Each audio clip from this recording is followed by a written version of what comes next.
Welcome back, students. I'm Christopher Hanlon, Professor of English at Eastern Illinois University, and we're here with the Close Reading Cooperative, the podcast and literary analysis for English majors. And this is C.C. Warham, who is here to tell you a little bit about a couple of literary devices that you've heard about in the last few weeks. But I'd like to discuss them with regard to a poem by Christina Rossetti. Christina Rossetti. You're one of your favorites. One of my favorites. A Victorian poet who wrote in 1862, I believe it was, Goblin Market. Goblin Market. A long poem which was generally intended to be read to children. And since it is so rich in rhythm, meter, and other poetic sounds and devices, I thought maybe we could take a look at a couple lines of that and see what we could make. That's good. The poem, just to contextualize the section that we're going to look at, is really about a group of goblins who are interested in selling their fruity wares to a couple of, fruits that is, to a couple of young women, and the seductive techniques that they use in order to try to get them to buy these evil globes of fruit. I hate goblins. They're not. They're always doing that.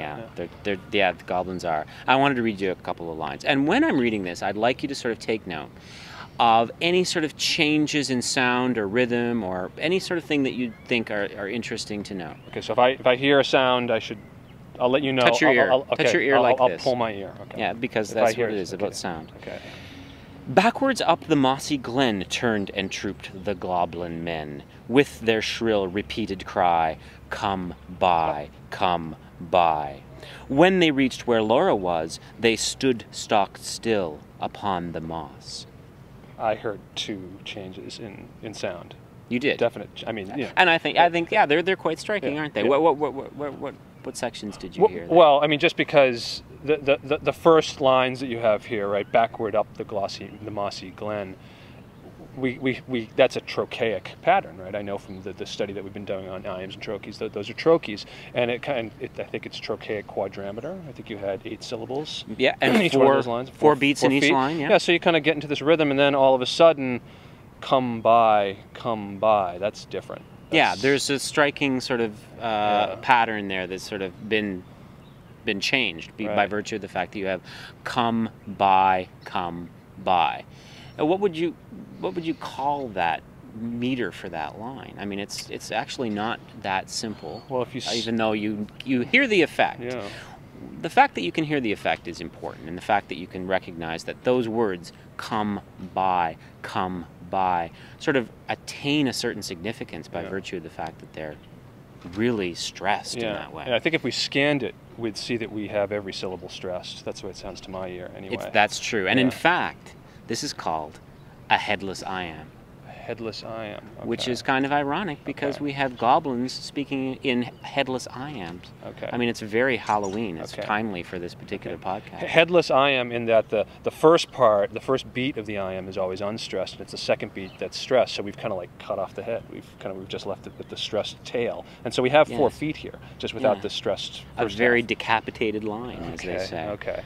Indeed. So that's important to notice, first of all, and the effect of that is, bringing to the fore this particular slogan that these goblin are trying to present.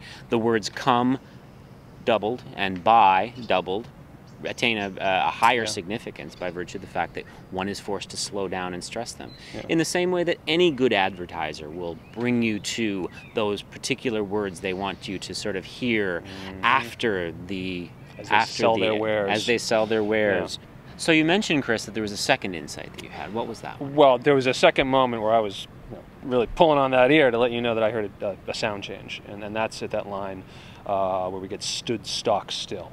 They stood stock still upon the moss. Yeah. Yes. Yeah. That. Now, what's striking about that? Well, I to my ear, I hear two things going on with the sound. I hear, again, we've had trochees, and now they stood stock still. We get all these emphasized syllables. There's spondies in there. I think there's a lot of beat where both syllables are emphasized, and there's stood stock still. That's that's what do you call it? Alliteration. Alliteration, right?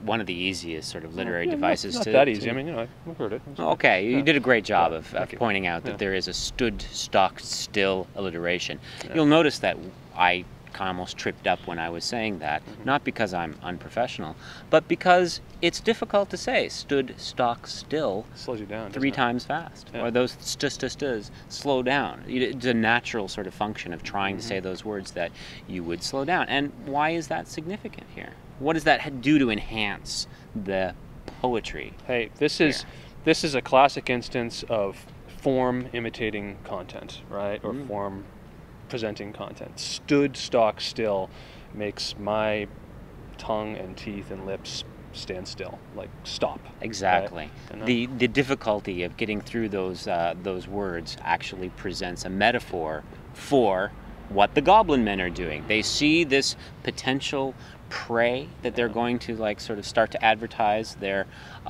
fruits towards, and their filthy wares. Stop their filthy wares, and they are immediately cease moving. Yeah. So we have the language itself becomes, and the rhythm of the language becomes a metaphor for what's being presented. Yeah. Isn't that remarkable? She's really unbelievable good. talent. Yeah. So we've moved a few weeks ago from dead shopping malls to goblins selling fruit. We're sort of concentrating on the way that language can be used in salesmanship and stuff like that. Sorry, I used that word salesmanship. It's a terrible word. In any case, that's enough for today, I believe. Okay, so we'll see you next time on the Close Reading Cooperative.